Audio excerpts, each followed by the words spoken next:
उद्याचा येणारा दिवस कसा असेल तेव्हाच जाणे.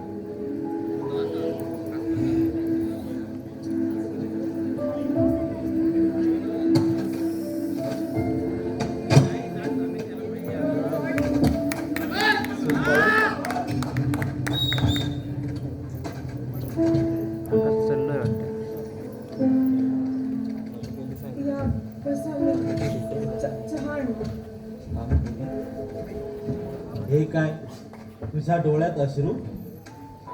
नाही, ते सहजच.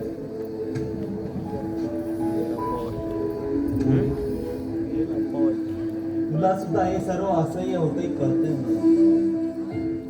घरात प्रत्येक स्त्रीला सुख आणि शांती हवी असते, पण इथे मात्र क्षणार्धात सुख शांतीने तुझ्याकडे पाठ फिरवली.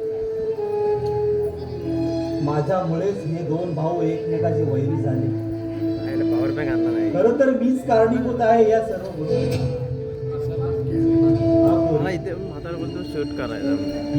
बापाचं कर्तव्य वेळीच वेठीस धरलं असतं तर रवी असा बेजबाबदार झाला नसता. तुम्ही तुमच्या कर्तव्यात कुठेच कमी नाही पडला ना की अवी बेजबाबदार झाले.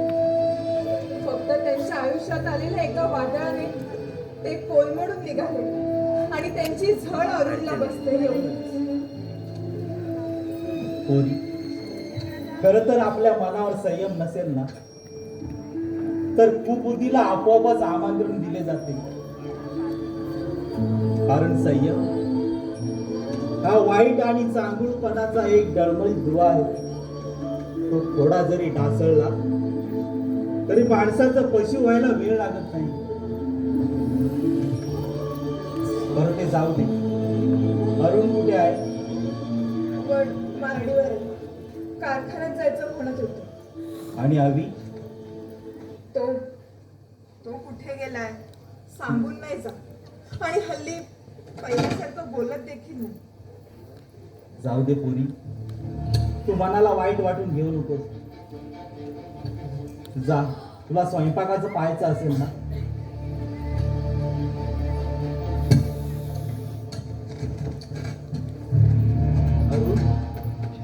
कारखान्यात जायला निघालास? हा, मी येतो तुझ्या सोबत.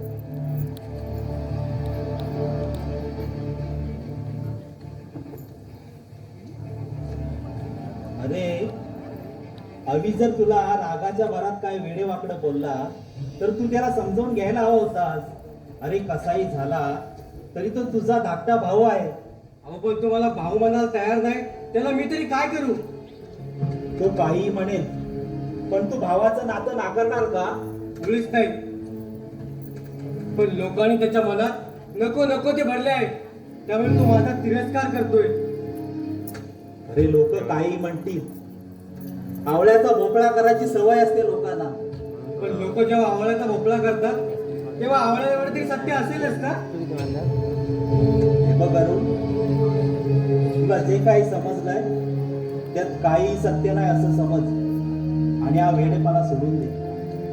अरे 2 दिवसात काय स्वतःची अवस्था करून घेतले, पहा जरा स्वतःकडे. अरे तुझा नाही, कमीत कमी गीताचा तरी विचार कर. काय वाटेल तिच्या मनाला. अप्पा, मला हवं असलेले सत्य मी जाणून घेण्याचा प्रयत्न करतोय आणि तुम्ही मात्र विषयाला कलट देताय. तुमचा अंतरात्मा तुम्हाला सत्य सांगण्यासाठी प्रवृत्त करतोय, पण तुमची सांगण्याची हिंमत होत नाही. का नाव सांगत नाही तुम्ही त्या नराधमाचं, ज्याने तुमच्या पापाची पण मला भोगा केले? अरुण, आज वाटत नाही तुला आपल्या बापावर असे आरोप करायला?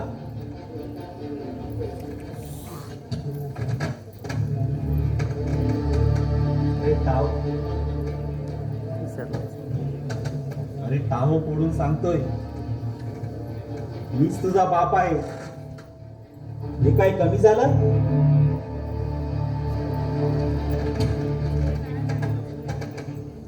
मी सत्य ऐकण्यासाठी आपापलोय. मी कोण आहे, कोणाचा आहे हे मला जाणून घ्यायचं आहे.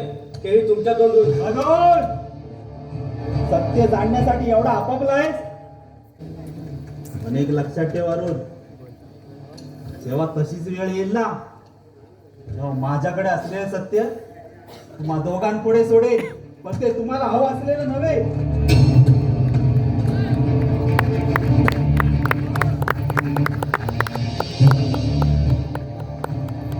बस झाला, खाऊन टाकचे.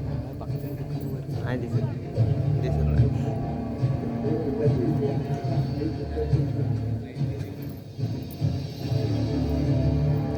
उगाच पबजी डिलीट केला रे, पबजी उगाच डिलीट केला.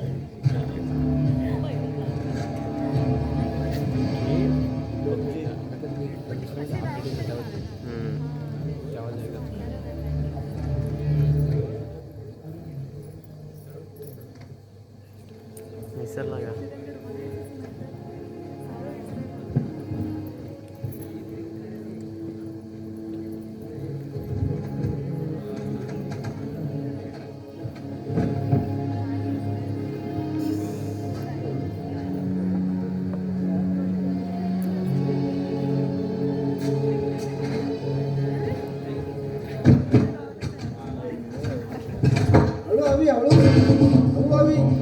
अरे मनाबरोबर शरीराला हवेत उडवण्याचा प्रयत्न हा बरा नव्हे. पडल्यावर जखमा होतात आणि चिघळलेल्या जखमा खूप वाईट असतात, त्रास वाईट असतात. काय म्हटले? चुप! काहीतरी बडबड झालायस. अरे चिघळलेल्या जखमात त्रास देतात हे खरं आहे, पण ते हृदयावरच्या, शरीरावरच्या नव्हे. एक्झॅक्टली, अगदी बरोबर बोललास तू नागेश.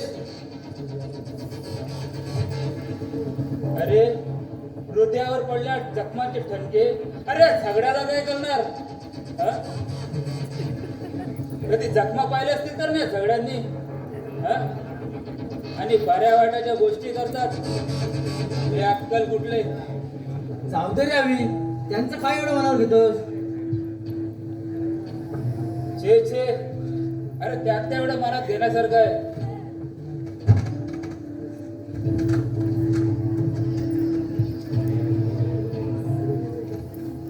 ओके नाही सगळे, काय म्हटलं बरोबर आहे ना? अगदी बरोबर म्हणाले सगळे.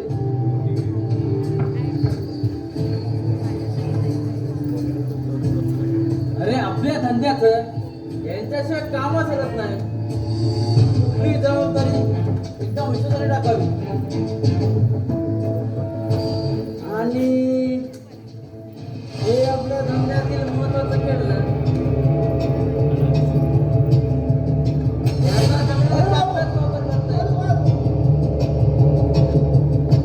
घे ना, बोल ना, घे. काय सगळे बरोबर की नाही? अगदी बरोबर.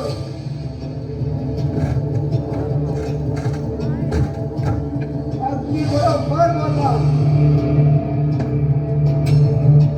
नागेश, तू बाकी काही म्हण. अरे ह्या नाक्यावरचा दारावर आहे ना, काय जबरदस्त आहे रे तुझा. त्याला चालता बोलता त्याला मुलीची छेड जरी काढली ना तरी सारे पाठीवरून कुणाची बोलायची हिंमत सुद्धा होत नाही रे. आणि ती साधी चंपा साली नाचता काय लगट करत होती रे तुझ्या बरोबर. अरे लगट माझ्याशी करत होती, पण नजर मात्र तुझ्याकडे होती त्या चंपाची. काहीतरी बोलू नकोस. हो रे मला धक्का विचारले माहिती चंपाने झगडे का बिन पडताय विचारायचं बघा बघा कशाला असतंय बघा. अरे पण तुम्ही असे दोघं उभे का या बसा बसा ना बसा ओ झगडे बसा.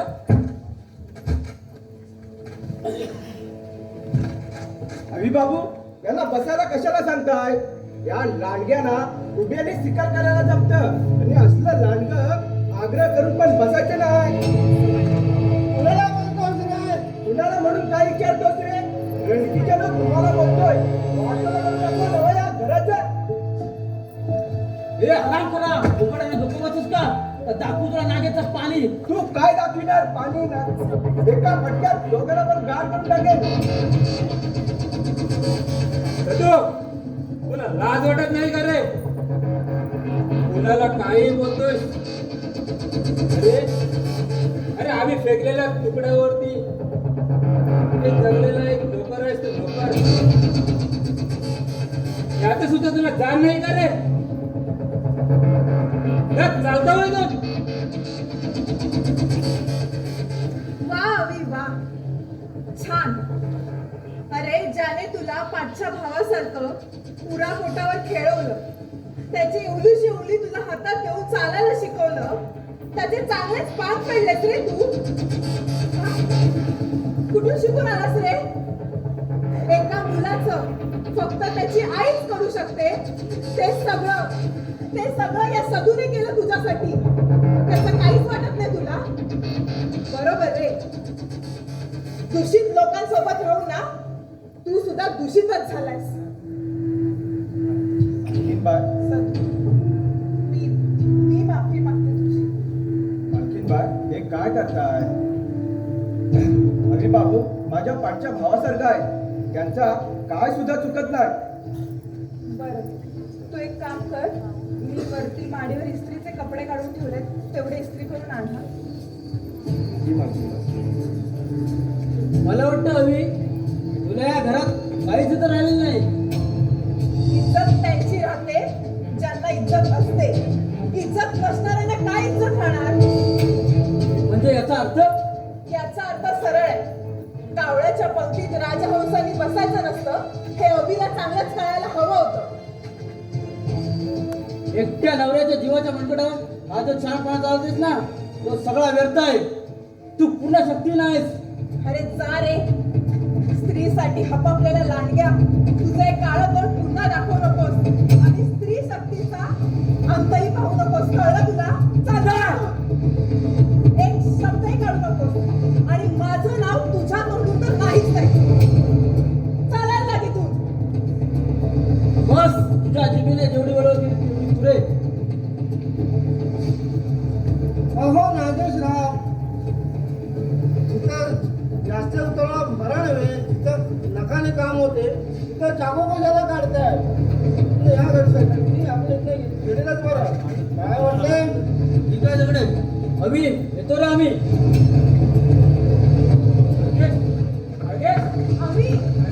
अभि थांब.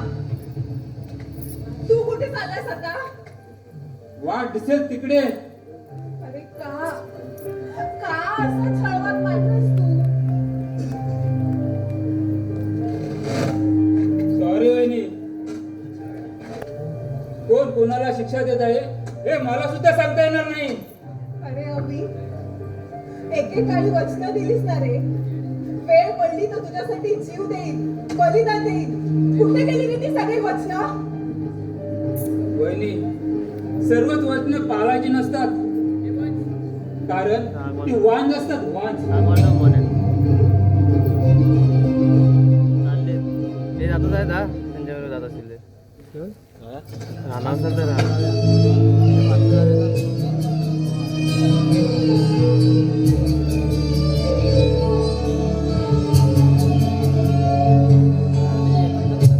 आसमाना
हॅलो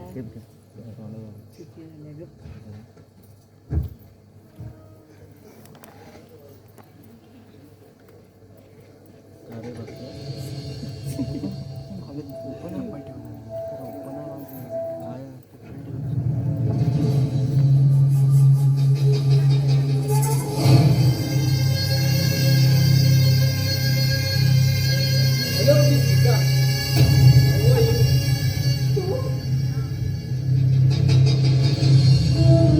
हो मी एवढ्या जोरात विसरलीस? तू कशाला आलास इथे? कशाला म्हणजे फळ पिकलेल्या झाडाखाली कोणी येऊ नये का? आणि पिकलेल्या फळाला कोणी दगड मारणार? ते ते त्याच्या बाबाच्या मातीत असलं तरी ए, गप्प बसा आणि चालता इथून. तुझा काळा तोंड बघायची इच्छा सुद्धा नाहीये मला. Relax Geeta relax.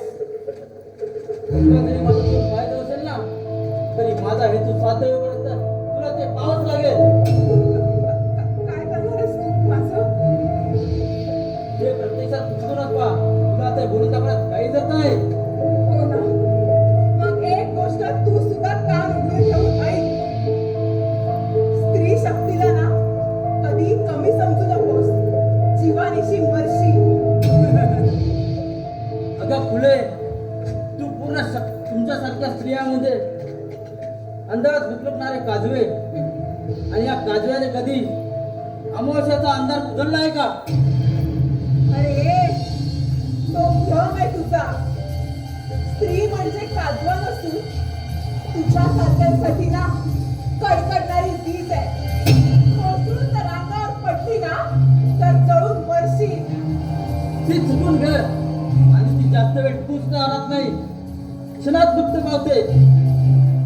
मवाली असणार रे. मवालीसारखीच भाषा करणार. ज्याचं अख्खं आयुष्य दुसऱ्यांना वाकडे रस्ते दाखवण्यात गेलं तो सरळ कसा चालणार ना? तुला तोच रस्ता दाखवणार आहे मी. तोही याच घडीला. हे बघ, खबरदार माझ्या अंगाला हात लावू शकता. नागेश, मी सांगते माझ्या अंगाला हात लावू शकतो. काय करशील? तू एकटी फ्री काय करू शकतेस? हे बघ, पुढे येऊ नको, मी आधीच सांगते तुला. नागेश, नागेश, माझी किंमत. अरे भोळा, तुझी ही हिंमत. अरे अभि घरी कोणी नाही. त्याचा फायदा घेऊन तुझ्या वहिनीने माझ्या जबरदस्ती करायला सुरुवात केली. मॅडम, अवली. नागेश, इतक्या खालच्या दर्जाची नाही माझी वहिनी. अरे तुझ्यासारख्या गुंडाला ते उभं राहून दिलं या घरात. हे तिचं मोठं मन आहे समज. अरे तू माझ्या विश्वास पाठवत नाही. मी मित्र आहे ना तुझा. अरे मित्र? कोण मित्र? कोणाचा मित्र तू? अरे माझ्या भैया बाबीचा सुखी संसार तुमच्यासारख्या राक्षस वृत्तीला. म्हणजे आतापर्यंत माझ्या बरोबर हो. गीता वहिनी म्हणजे आमच्या घरची इज्जत. आणि या इज्जतीवर जर तू कडक्याची नजर असली ना ते सहन करू शकत नाही. म्हणून तुझ्या जवळ राहून तुझ्या दात पाडण्याचे ठरवलेलं मी. समजलास? आणि एक इथून जर पुढे या घरी आलास तर तुझं आव्हान मी स्वीकारलंय. आणि परत जर इथे येण्याचा आवाज करशील तर तू जीवानिशी मरशील. लक्षात ठेव. जातो पण एक गोष्ट लक्षात ठेव. माझ्याशी दोस्तीचं नाटक करून स्वतःला भात झाला समजू नकोस. आणि नावाचा नागेशा नागेश याचे पुढचे परिणाम तुला कसे वेगळं लागतो ते तू पाहतच राहा. अरे मुकाट्यानं वाटेला लाग. नाहीतर पुढचे दिवस बघायला सुद्धा तर जीवन राहणार नाही. ही येणारी वेळच नव्हे.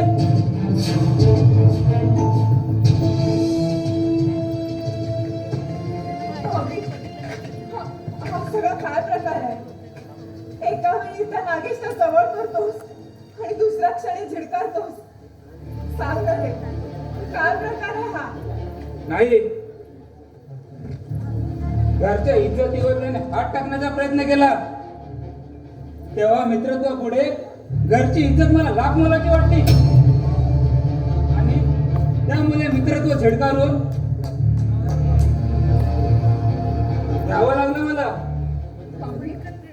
अभि तू खरंच तू तू व्यसनी नाहीयेस ना?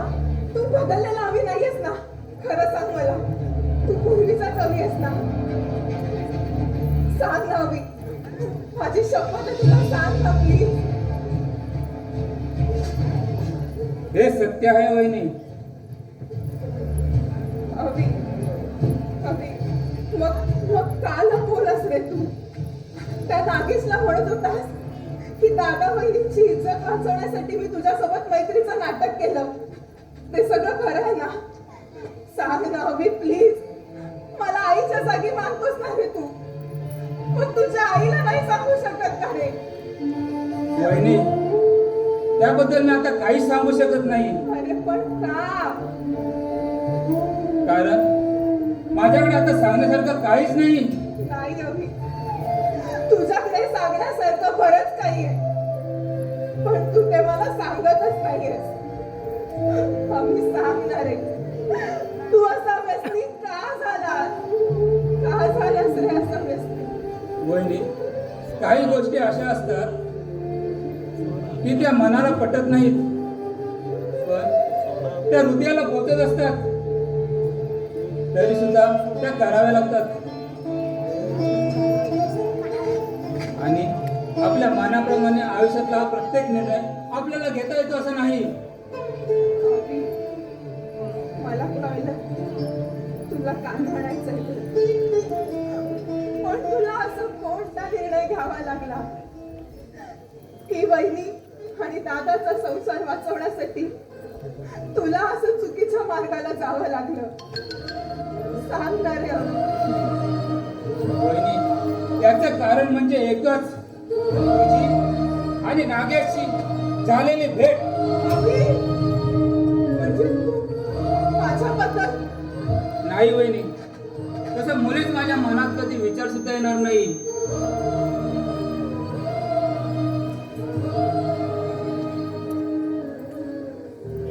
अभि, आणि एवढा मी पापी नजरेचा नाही ग की माझ्या आई समान आईला की या पापी की माझ्या आई समान वहिनीला की मी पापी नजरेने पाहू. त्या नाग्याची निसर्गात मला ऐकून माहित होती, पण त्या तुझ्याजवळ त्याचे काय मत होते ते मला जाणून घ्यायचे होते. आणि त्याने तुझ्या लग्नानंतर तुला छेडलेले हे मला समजलं. असं काय अभि? असंच तुमचं लग्न झाल्यावर घरी कोणी नसताना नागेश इथं सुडाची चेतावणी द्यायला इथे आला होता आणि सुदैवाने त्याच वेळी मी इथे पोहोचलो होतो आणि तुमच्याबद्दल चाललेले संभाषण मी ऐकत होतो. त्याच्या प्रत्येक शब्दामध्ये आहे ना सूड आणि सोडत जाणवत होता. म्हणूनच मी हे नाटक करण्याचं एक ठरवले आणि शत्रूचे दात पाडायचे ठरवले. अभि, अभि, तुम्ही माझ्यासाठी, खरंच तू माझ्यासाठी केलं? गीता, अगं पहा हा वेडा. आपला अभि पूर्वीचाच अभि आहे, तो बदललेला नाहीये. हा गीता, ऐकलं की नाही सगळं? किती समाधान वाटलं मला ऐकून. अभि माझ्या राजा, मला अभिमान वाटतो तुझा, अभिमान वाटतो. तुझ्यासारखा भाऊ मिळाला की धन्य समजतो स्वतःला. जाऊया, एवढं प्रेम करतोस का रे माझ्यावर? करत होतो पण आता नाही. हे वेड्या, आता आणखीन एक कोणतं वेगळं नाटक काढलं? हे नाटक नाही, तू तुझा भाव म्हणून संसार वाटवण्यासाठी नाटक करतायस. कारण मी तुला भाऊ समजत होतो म्हणून. पण जेव्हा तुझ्याबद्दल मला जे कटू सत्य समजलं तेव्हा त्या प्रत्येक कृतीचा आणि तुझ्या केलेल्या मायेचा मला अर्थ समजू लागला. संपत्तीसाठी तुझा हा असलेला अघोरी डाव माझ्या लक्षात आला आणि न कळत तुझ्या प्रेमाने आणि तिरस्काराची जागा घेतली. अरे पण का माझा अपराध तरी काय? अपराध हा तुझा एकच आहे. आतापर्यंत खोट्या नात्यामध्ये तू मला जपडून ठेवला आहेस. तू माझा भाऊ नाही म्हणून त्याचा सुगाव सुद्धा लागू दिला नाहीस तू मला. तू म्हणजे बंधुप्रेमाला लावणारे कलंक आहेस, कलंक. हवी अरे एकीकडे प्रेमाच्या गोष्टी करतो आणि दुसरीकडे स्वतःच्या भावाला असं बोलताना जरा पण शरम वाटत नाही का रे तुला? जर तू माझा भाऊ असतास तर माझ्या झालेले संकट तू तुझ्या शिरावर घेतले असतेस का? खरंच नवी आपलं नातं काय आहे तू तुझ्या मनाला का नाही विचारत? खरंच नवी तू माझा भाऊ आहे या व्यतिरिक्त मला काहीच माहित नाही रे, काहीच माहित नाही. तुला सर्व काही माहित आहे पण या वैभवाचा तुला मोह चढलेला आहे आणि तेच जाण्याचा जास्त संशय तुझ्या मनामध्ये. अभि बस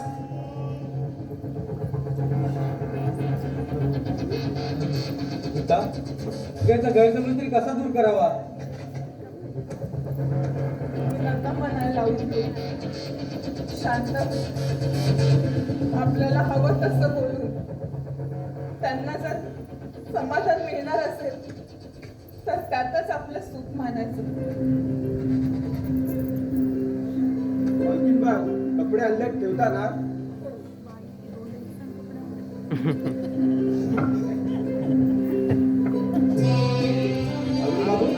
स्वतःला का त्रास करून घेता? जरा मालकीनबाईचा विचार करा. काय हालत झाली आहे त्यांची. अरे साधू मी काय करू? अभिच्या अशा वागण्याने मी संपूर्ण भांबावून गेलोय. अरुण बाबू अभि बाबूंनी जे मी काय केलंय त्या तुमच्या भल्यासाठीच केलंय. त्यांना गलत समजू नका. तर मला सगळं ठाव आहे. अरुण बाबूंची ह्या हालत माझ्याला नाही बघत.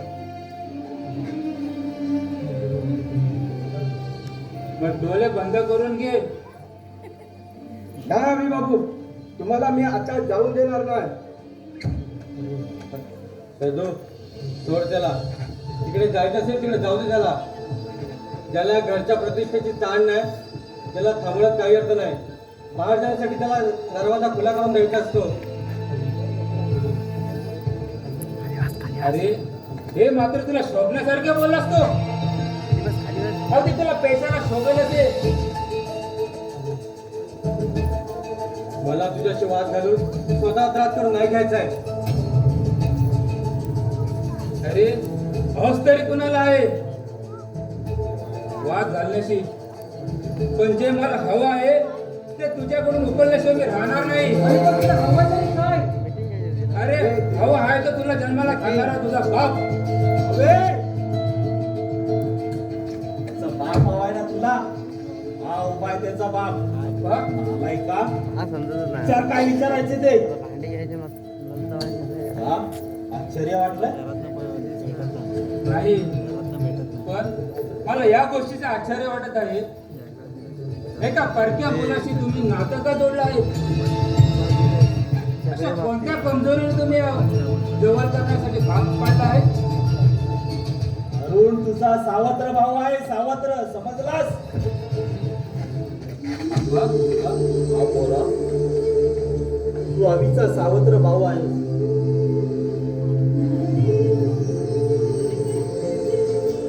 पण आप्पा हे तुम्ही आमच्यापासून लपवलेत का? त्याला कारणही तसंच आहे पोरा. अभि लहान असताना अभिची आई म्हणजे माझी लक्ष्मी आम्हाला सोडून काळाच्या पडद्याआड गेली. पण जाता जाता तिनं माझ्याकडून एक वचन घेतलं.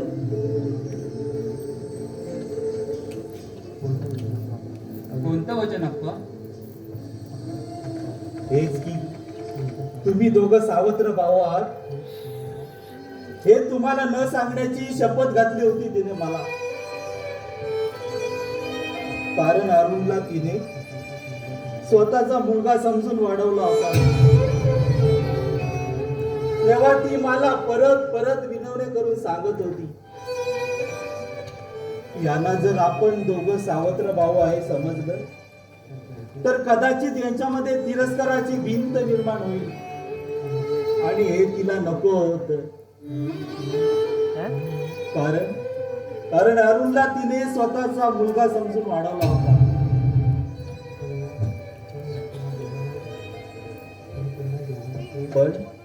पण हे तुम्हा दोघांपुढे या अभागी बापाला लाचार बनावं लागलं आणि माझ्या लक्ष्मीला मोठ्या विश्वासाने दिलेल्या वचनाला मुकावं लागलं. लक्ष्मी, मी हरलो ग लक्ष्मी, मी हरलो. मला माफ कर लक्ष्मी, मला माफ कर. मला माफ.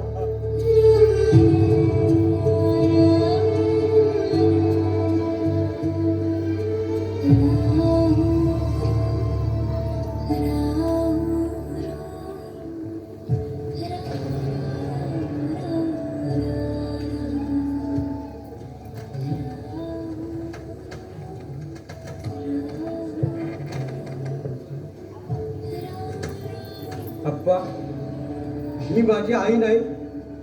ही जर आवीची आई आहे तर मला जन्माला घालणारी माझी आई कोण? सांगतो पोरानो, सगळं सांगतो.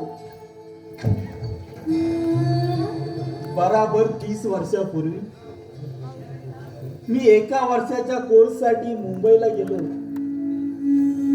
तिथे राधा नावाच्या मुलीशी माझी ओळख झाली. ओळखीचे रूपांतर प्रेमात झाले आणि एकाच भेटीत राधा आणि मी क्षणिक सुखाच्या हव्यासापोटी अकस्मात तोल जाऊन शरीराने जवळ आलो. तेव्हा राधाने एका मुलाला जन्म देऊन माझाच काय तर ह्या जगाचा निरोप घेतला.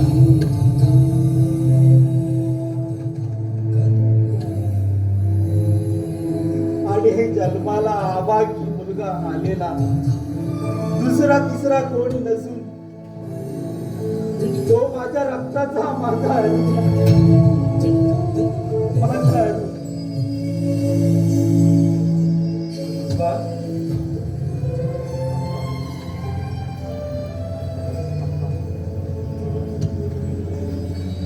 पुढे कोणाला संशय येऊ नये म्हणून मी जवळजवळ 3 वर्ष मुंबईलाच राहिलो. आणि अरुण हा लक्ष्मीचाच मुलगा आहे हे समाजात सिद्ध करण्याचा प्रयत्न केला आणि तो समाजात सिद्ध सुद्धा झाला. पण खरं काय आहे हे माझ्या पोटच्या पोराने सांगण्यास भाग पाडले.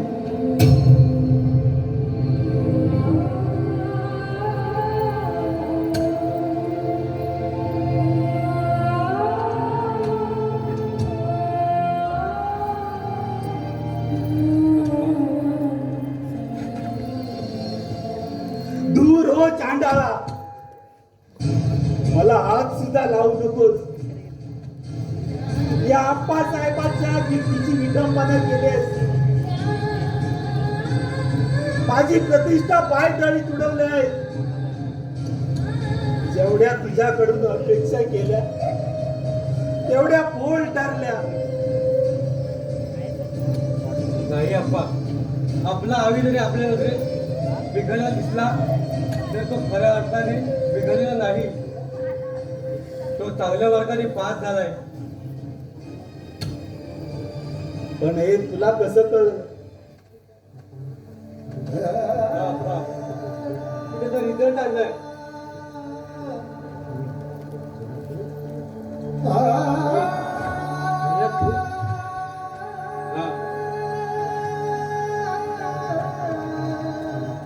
अरे वेड्या, परिस्थितीनुसार तू जरी वेड्या बदलला असला तरी मी तुला भावाशिवाय काहीच मानत नव्हतो रे, काहीच समजत नव्हतं. त्यामुळे तुझ्यावरचे प्रेम हिमालयासारखे अचल आहे. अरुण, मला माहित आहे तू माझी नफरत करशील, कारण तुझा खरा अपराधी मीच आहे. मीच डोक्यात ठेवलं तुला. नाही अप्पा, तुमचं काही याच्यात दोष नाहीये. जात असेल तर जावा. या तिच्या कुटील मिळांपासून कोण वंचित राहणार? आणि जे होऊन गेलं त्याचं दुःख तरी किती करायचं? सर्वस्व सर्वस्व सर्वस्व अर्पण टाकणार दुःखाला कवटावर बसण्यापेक्षा जे काय आहे त्यातच रमणं योग्य नाही का?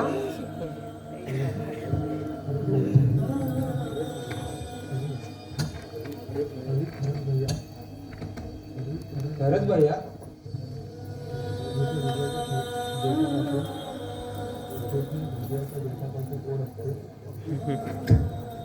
नाही काय झालं. अवी पोरा, मी सुद्धा तुला चुकीचं समजत होतो. तू चांगल्या मार्काने पास झाला आणि माझा गैरसमज कायमचा दूर केला. जे झालं ते झालं, आता मनाला लावून घेऊ नकोस. भैया,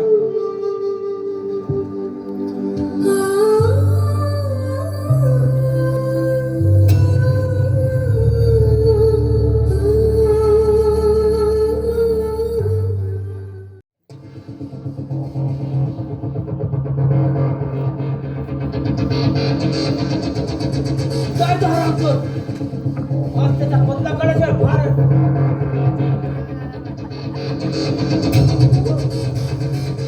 या अवतारात आता कोणाचा बळी घ्यायला आलायस तू? ज्याने माझं जीवन उद्ध्वस्त केलं त्याचा बळी घेणार आहे मी. ज्याने आतापर्यंत दुसऱ्याचे जीवन उद्ध्वस्त केलं, जेव्हा त्याचं जीवन उद्ध्वस्त होत असेल तर त्याने दुःख कशाला बाळगायचं?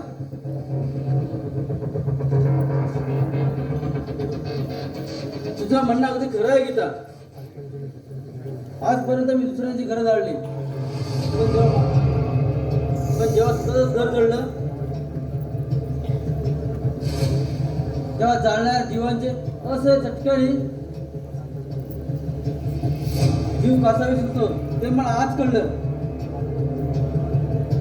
आज माझी बहीण मला अंतरली. जेव्हा सर्व जगातल्या बहिणींचं महत्व मला काय लागलं, पण उपयोग काय? वेळ कोणासाठी थांबत नाही हेच खरं. खरे तिचं काय चुकलं रे? तुझ्या या नीच कृत्याला कंटाळून तिने योग्य तो निर्णय घेतला असेल आणि तो तिच्या आयुष्यासाठी योग्यच असेल. नाही गीता, तिच्या सुखावर मी कधी झालो नसतो. तिनं निवडला आपल्या सुखाचा मार्ग निवडला नसून नाहीतर नीच राक्षीच्या वासनेला बली पडून माझ्या बहिणीने कायमचा निरोप घेतलाय.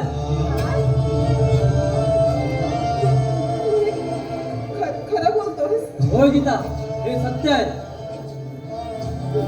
आणि म्हणूनच चौथालेला वाघासारखा त्या नराधमाचा सूड घेण्यासाठी वेळापिसा झालोय.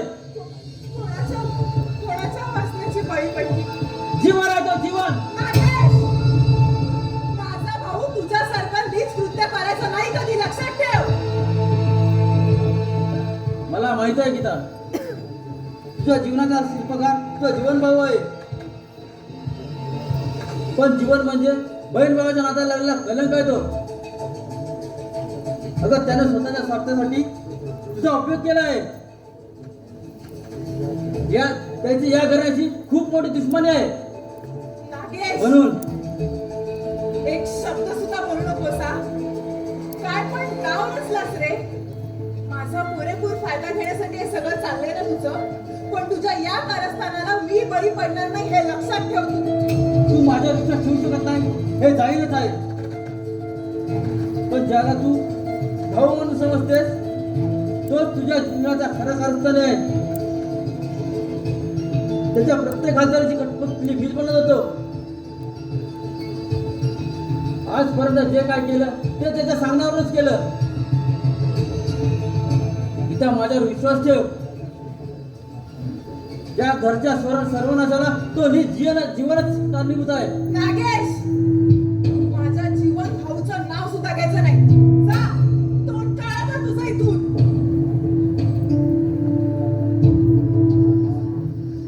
ज्याने विश्वासाच्या धारदार सुरीने विश्वासाचा गला चिरला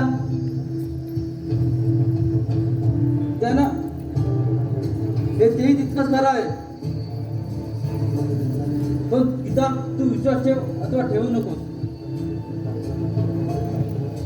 परंतु जाता जाता तुला एकच सांगतो,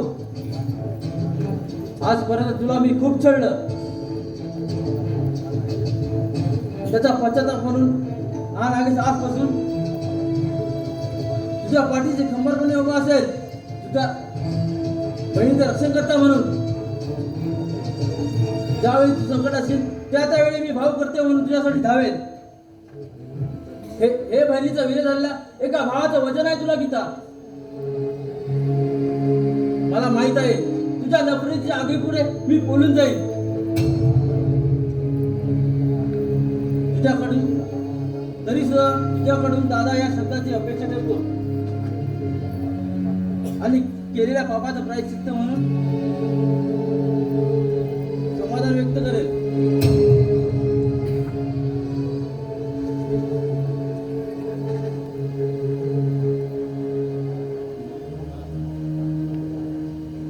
नागेश, तू का आलास इथे? माझी बहीण कुठे मिळते का ती पाहायला. का हीच बाकी राहिली होती का आता? आणि आता तिथे सुद्धा जीव घेणार आहेस? जी या दुनिया सोडून गेली तिचा जीव घेण्यासाठी ती माझ्या हाती लागेल तरी कशी? म्हणजे आयुष्यभर ज्याचा मी गुलाम झालो त्यानंच माझ्या बहिणीवर पाशवी बलात्कार करून आणि त्या हरामखोर बळी घेतला माझ्या बहिणीचा. नाही, असं होऊच शकत नाही. माझ्यासारख्या एका मावाच्या बहिणीचं दुःख तुला का व्हावं? कारण कसं आहे रे? स्नेहा ही माझी प्रेमिका होती.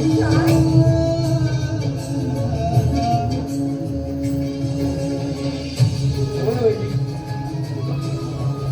आम्ही लवकरच लग्न करणार होतो.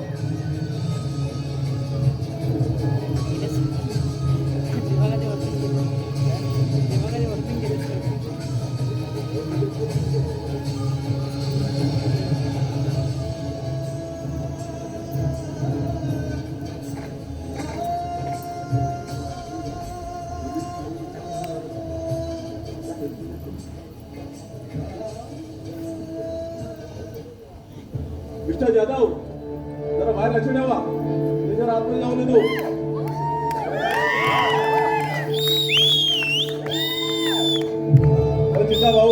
पण तिचा भाऊ आपला दुश्मन. तिला पत्नी म्हणून आणणे तुम्हाला योग्य वाटत नाही म्हणून मी स्नेहाचा खून केला. तुम्ही इन्स्पेक्टर, येस, जास्त शालपणाचा हवा आणू नका.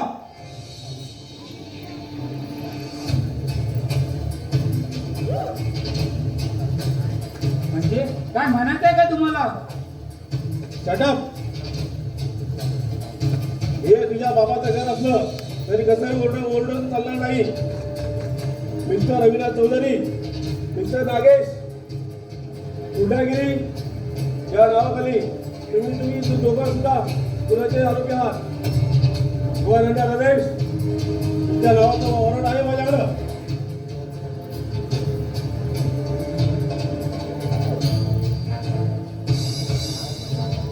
माझ्या बहिणीच्या खुनाचा बदला घेत नाही तोपर्यंत जगातली कुठलीच ताकद मला रोखू शकत नाही.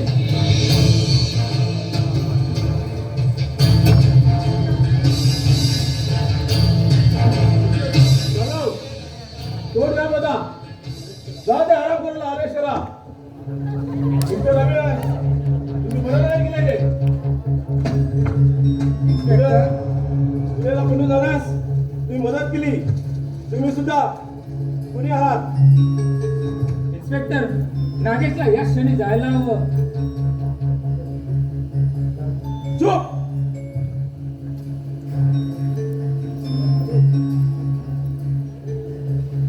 इन्स्पेक्टर साहेब, तुम्ही कशाच्या आधारावरती माझ्या हवीला अरेस्ट करणार आहात? काय केलं त्याने? Sorry madam, this is my duty. मी काही आपली मदत करू शकत नाही. अहो तुम्हाला जे काय सांगायचे ते कोर्टात जाऊन सांगा. अहो, पण तुमच्याकडे पुरावे तरी काय आहेत? पुरावा, पहिला पुरावा, ही सापडलेली पर्स आणि सापडलेले फोटो आणि त्या गुन्ह्यासाठी वापरलेली रिव्हॉल्वर. एक लक्षात ठेवा, या रिव्हॉल्वरचे फोटो, रिव्हॉल्वरचे फिंगरप्रिंट्स आणि एकच निघाले तर तुम्हाला कोणीच वाचू शकणार नाही. नाही. You R understand? माझावी असं नाही करणार. जो इतरांसाठी स्वतःचा जीव देतो तो दुसरीचा जीव कसा घेईल? तुमचा काहीतरी गैरसमज होता इन्स्पेक्टर साहेब. अहो ऐका ना, अहो आम्हाला फसवण्याचा कोणाचा तरी डाव आहे. प्लीज असं करू नका. नाही वहिनी, नाही. ते कोर्ट बघेल. सॉरी मॅडम, मी आपली काहीच मदत करू शकत नाही. इन्स्पेक्टर साहेब, हो मी तुमच्या पाया पडते. हो प्लीज प्लीज. नाही वहिनी, नाही. तू या धीरासाठी कोणासमोर झुकून आपण झुकून नकोस. वहिनी, फक्त माझ्यावर एकच मेहरबानी कर भैया, आणि आपण एकच सांग की मी निर्दोष आहे म्हणून. निर्दोष. आम्ही माझ्या हातून कोणतेच पाप घडलेले नाही. मी निर्दोष आहे वहिनी, मी निर्दोष.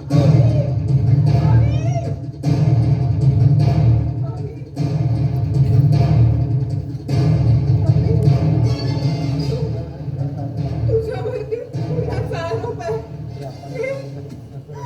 हे आपण कसं सांगू मी?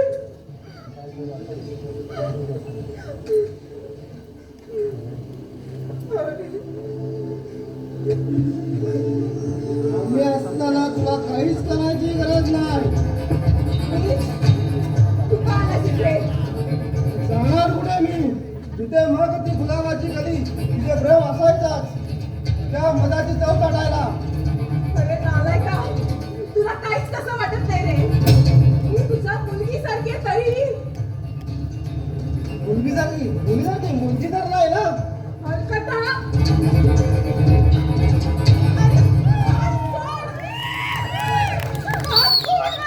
कितीही ओरडले तरी तुला कोणीच वाचवायला येणार नाही. तुझ्या लाडक्या त्याला फुलाच्या हारमाली गुंतवला आहे. आणि तुझे आप्पासाहेब ट्रक खाली चिरडली असती. चौकाची बांधलीच अवस्था. मग तुला सांग कोण येईल वाचवा?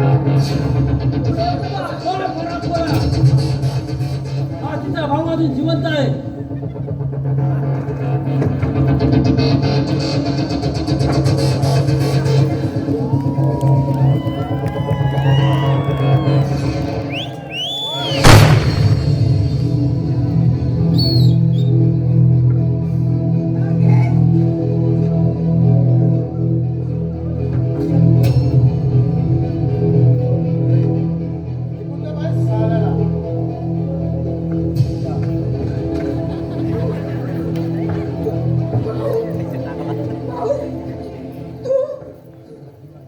भाऊ कोण? कुणाचा भाऊ?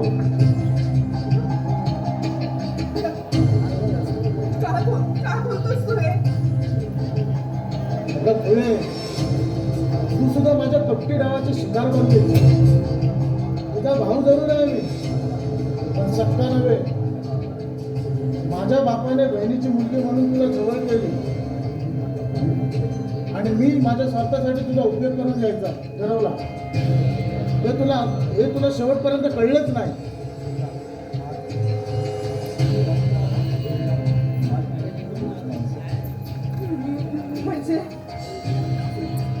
मला काही समजलं नाही. काय केलं होतं? हो, अगं या जीवनला जीवनातून उद्ध्वस्त करून कोलका करून टाकलंय आप्पासाहेबांनी. अप्पासाहेबांनी. हो हो, आप्पासाहेबांनी. अरे पण काय केलं होतं अप्पासाहेबांनी ते सांगशील की नाही? तेच मी तुला आज सांगणार आहे. बरोबर 25 वर्षापूर्वी आप्पासाहेब आणि माझा बाप एका कंपनीत सर्व्हिसला होते. जादा पैशाच्या मोहामुळे त्यांनी कंपनीत गैरव्यवहार केले होते आणि हे मॅनेजिंग डायरेक्टरच्या निदर्शनात आणून दिलं आप्पासाहेबांनी. त्यांच्या साक्षीमुळे माझ्या बापाला 10 वर्ष शिक्षा झाली. अरे मग त्यात अप्पासाहेबांचं कुठे चुकलं? गुन्हेगाराला शिक्षा झालीच पाहिजे ना. अगदी बरोबर, गुन्हेगाराला तर शिक्षा व्हायलाच हवी. पण माझा बाप गुन्हेगार असला तरी त्याने केलेल्या कृत्याचा पश्चाताप त्याला झाला होता. म्हणून त्याने आप्पासाहेबांसमोर हात जोडले. इतकंच काय तर माझ्या आईने सुद्धा हात जोडले. पण या निर्दयी माणसाला आमची कुणाची दया आली नाही. टाह फोडून सांगत होते मला सुधारण्याची एक संधी द्या. पण त्यांना करायचं होतं तेच त्यांनी केलं आणि माझ्या बापाला कस्टडी डांबलं गेलं. हे माझ्या आईला सहन नाही झालं आणि माझी आई हे ऐकून खूप आजारी पडली आणि थोड्या दिवसात घेतला निरोप जगाचा. बापाने 10 वर्ष शिक्षा भोगली करी पण सुटल्यावर 1 वर्ष सुद्धा काढलं नाही. बघता बघता माझं आयुष्य संपूर्ण उद्ध्वस्त झालं.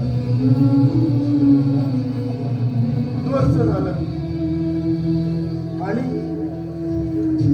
आणि आणि ते केवळ आप्पासाहेब चौधरीमुळे. म्हणूनच आप्पासाहेबांचा सर्वनाश म्हणून आजपर्यंत हेच ध्येय उराशी बाळगत मी जगत आलेलो आहे. त्यासाठी मला नागेशला हाताशी धरावं लागलं. त्यांनी आतापर्यंत अगदी चोख काम बजावलं होतं. पण जेव्हा हवेला गुंतवण्यासाठी त्याच्या बहिणीचा खून केला तेव्हा नागेश सोडाने पेटला आणि तो माझा आज मी उद्या घात करेल हे मला माहित होतं. कारण माझे सगळे डावपेच त्याला माहित होते. म्हणून संपून टाकलंच साल्याला. म्हणजे स्नेहाला तू. हो हो, स्नेहाला मीच मारलं. पण रिव्हॉल्वर तर अवीचे ठसे. ती आमच्या दगडांची करामत. मोठ्या हुशारीने अवीच्या हातातले रिव्हॉल्वर रुमालाच्या सहाय्याने घेतले. त्यामुळे अवी बिचारा चांगलाच पोलिसांच्या जाळ्यात अडकला. अरे कुठे कुठे अरे कुठे खेळली सगळी बापा? तेच तेच. आणि हो, तुझ्या लाडक्या दिराबरोबर आप्पासाहेब आणि अरुणचा देखील बंदोबस्त केला. म्हणजे एवढ्यात आप्पासाहेबांच्या अंगावरून ट्रक. नाही नाही नाही, तू तू असं काही करू शकत नाही. मी खूप काही करू शकतो पण तू काळजी करू नकोस. कारण हे सर्व पाहायला तू नसणार आहेस.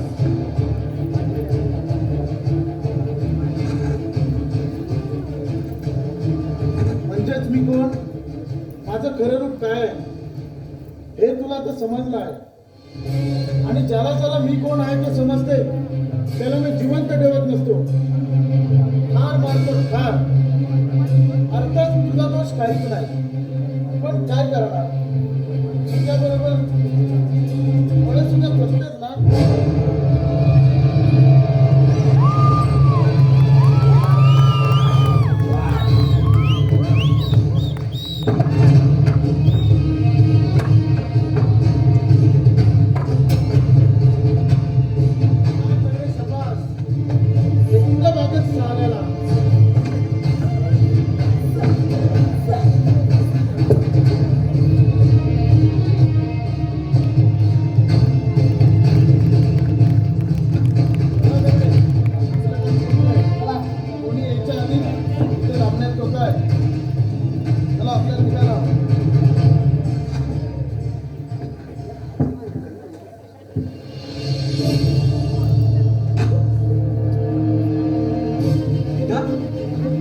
झालं तुला गीता गीता काय झालं गीता गीता काय झालं गीता काय झालं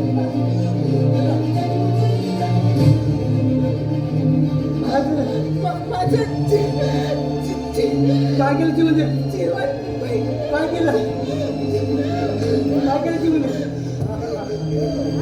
चांगली संधी चालून झाली 2 पक्षी एका दगडात मारायला मिळाले जीवन